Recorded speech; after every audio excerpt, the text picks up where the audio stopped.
हाय, मैं हूँ सना अमीन शेख और आप सब देख रहे हैं रमजाजा।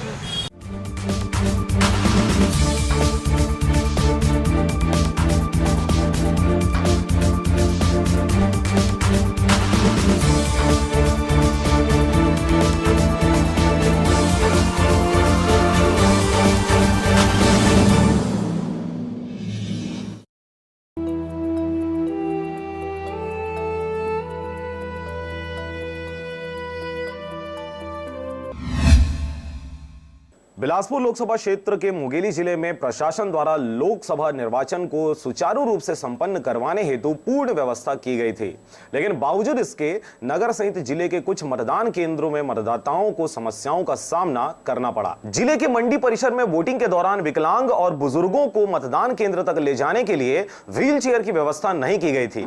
साथ ही मंडी परिसर सहित ठक्कर बापा वार्ड में मतदाताओं को छाया देने के लिए टेंट की व्यवस्था तक नहीं की गई थी, जिससे मतदाताओं में काफी आक्रोश देखने को मिला। लेकिन निर्वाचन अमले को इस बात की जानकारी मिलते ही मतदाताओं को हो रहे इन समस्या का निराकरण भी कर लिया गया, जिसके बाद निर्वाचन कार्य सुचारू रूप से संचालित हुआ। मुंगेली से विनय राज बांधड़े के साथ ब्यूरो रिपोर्ट, आरजे रमजाजर।